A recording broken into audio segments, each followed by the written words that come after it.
Hey guys, in this video, I will show you how to delete Cash App transaction history. All right, so let's begin with the video. First, it's important to know that Cash App does not allow you to delete or hide individual transactions. Since Cash App is a financial service, it is required to keep transaction records, so there is no option to remove your payment history from an active account.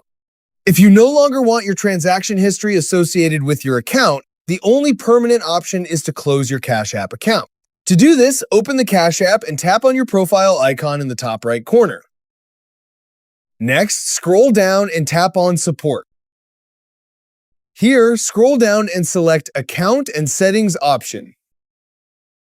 Then again, scroll down and select Close your Cash App account.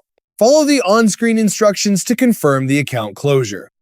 Before closing your account, make sure to cash out any remaining balance and remove any linked payment methods if necessary. Once your account is closed, you will no longer be able to access it. And if you want to use Cash App again in the future, you will need to create a new account. And that's it. So that's basically how you can delete Cash App transaction history. So that's all for this video. See you in the next one. Thanks.